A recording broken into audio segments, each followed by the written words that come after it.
a waiter hanged himself from a chandelier in 1892, and the restaurant that now occupies that house has never denied that it's still there. That's not the strangest place on this list. It isn't close. Minnesota keeps a version of itself that doesn't make it into the tourism brochures. Not because it's hidden. Most of these locations have addresses, gift shops, guided tours. It's because the people who live near them have arrived, independently and over generations, at the same quiet agreement. Go during the day if you want. After dark is different. Some of what follows is documented history. Murders that were never fully explained. Disappearances that were never solved. Some of it is inherited caution, the kind that gets passed down a family or a town without anyone writing it as a rule. We're not going to tell you which is which. By the end, you may not be able to tell either. 11 places. Stay until the end. The last one isn't like the others, and it comes with an instruction you should probably take seriously. Number 11 brings us to 9th and Exchange in St. Paul, where Victorian Mansion has served fine dining since 1976. White tablecloths. A serious wine list. The kind of restaurant you choose when the evening matters. Look up at the third-floor window while you wait for your entree. There's a reasonable chance something looks back. The house was built in 1870 by Joseph Forpaugh, a dry goods merchant whose post-Civil War fortune bought him one of the finest addresses in the city. For a while, the house said exactly what he wanted it to say about him. What the historical record preserves less flatteringly is the affair he had with a household servant named Molly.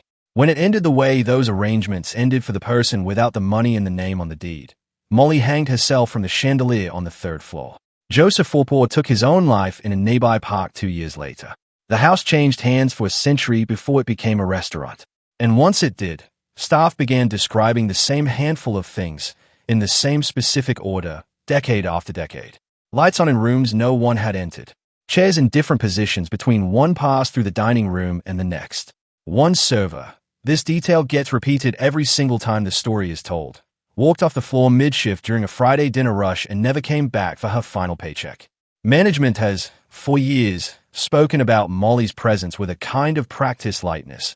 The tone of people who made their peace with something a long time ago. Ask the staff who closed the building at night. The lightness tends to dissipate. The food, for what it's worth, is genuinely excellent. Whether you can enjoy it with an audience on the third floor is a separate question. Number 10 takes us into the flat, wide-open farmland of Redwood County, 2 hours southwest of the Twin Cities, the kind of country where you can watch a storm build on the horizon for the better part of an hour before it reaches you. In the middle of that openness sits the Gilfillan Estate, a sprawling Victorian complex built in 1882 by one of the region's largest landowners.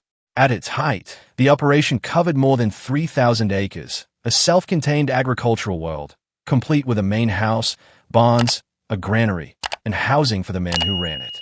The family is gone.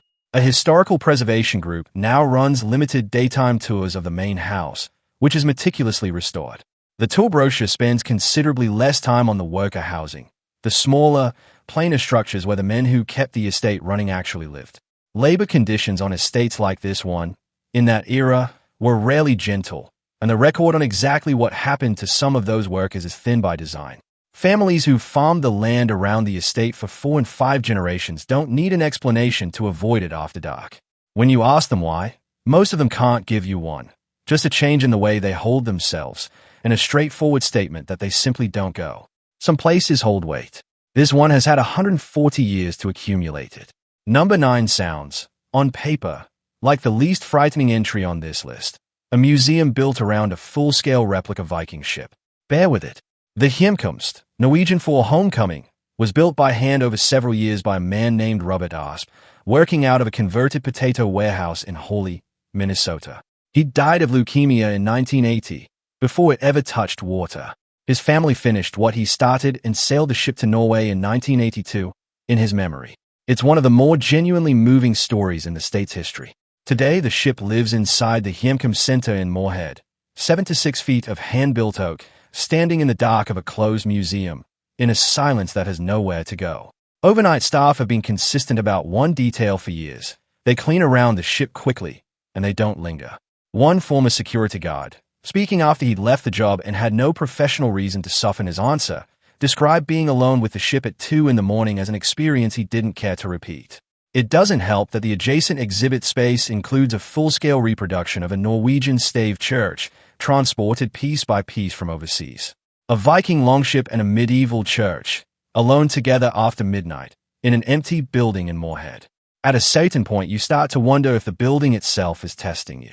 Number 8 is the Witch Tree, a 300-year-old cedar growing directly out of exposed rock on the Lake Superior shoreline near Grand Portage, in the far northeastern corner of the state. It's one of the most photographed natural landmarks in Minnesota. It's also sacred to the Grand Portage Band of Ojibwe, who know it as Manadagis, Little Cedar Spirit Tree, and have left offerings of tobacco at its base for generations. The band has been clear and consistent about what they ask of visitors: daytime access, with respect, and with permission. What they, the Park Service, and basic common sense all agree on is that you don't go there alone, at night.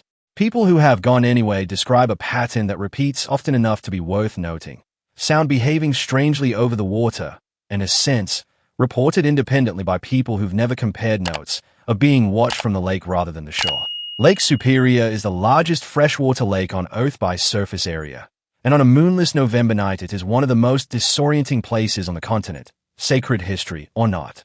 The Ojibwe didn't name this tree by accident, and they've had 3 centuries to learn what they're talking about. Number 7 takes us underground, into the sandstone bluffs above the Mississippi in St. Paul. The Wabasha Street caves were carved out in the 1880s, originally for mushroom farming. Once Prohibition arrived, they found a more profitable use. Organized crime ran through St. Paul for years during that era, and the Wabasha caves were a known gathering place: gambling, liquor, meetings where nothing was written down. In 1932, 3 men were found shot dead inside. The case was never resolved to anyone's real satisfaction. The people who knew what happened were not the kind of people who testified. The caves now run daylight tours and evening swing dance events, and the guides tell the gangster history in the practiced, cheerful tone of people who know exactly what visitors came to hear. What isn't part of the tour is what the staff who close the caves at night describe. The way sound behaves differently in sandstone, a temperature drop in certain chambers that has nothing to do with the ventilation system, and one particular passage near the back that every long-time employee has learned to walk through a little faster than the rest, without ever quite admitting that's what they are doing. 3 men were murdered down there, and no one was ever held accountable for it. That's not a ghost story. That's just an unsolved crime, sitting in the dark, waiting for the lights to go off. Number 6 is Glen Sheen, 39 rooms and 7.5 acres on the shore of Lake Superior in Duluth, built for one of the wealthiest families in Minnesota history. The University of Minnesota Duluth has run public tours of the estate since 1979, covering the architecture, the period furnishings, the formal gardens.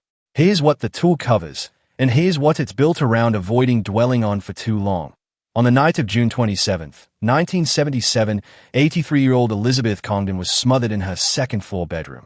Her night nurse, Velma Piatila, was beaten to death on the staircase. Elizabeth's adopted daughter, Marjorie, and Marjorie's husband, Roger Caldwell, were charged.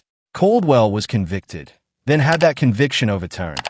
He later pleaded no contest under a deal that let him avoid a second trial, and years afterward, before his death, he recanted the confession that had put him away in the first place.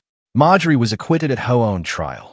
Depending on who you ask decades later, the full picture of what actually happened in that house has never entirely settled. The descents who lead the daytime tours are knowledgeable and professional.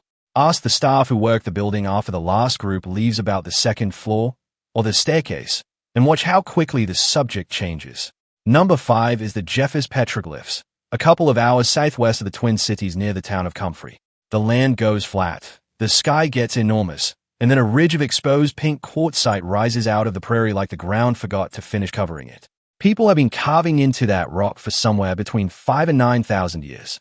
More than 2,000 individual images, human figures, animals, ceremonial symbols researchers still debate the meaning of, in the careful language of people who don't like admitting they are not sure. The Minnesota Historical Society manages the site with designated daylight paths and, appropriately, a great deal of care. What the interpretive signage doesn't cover.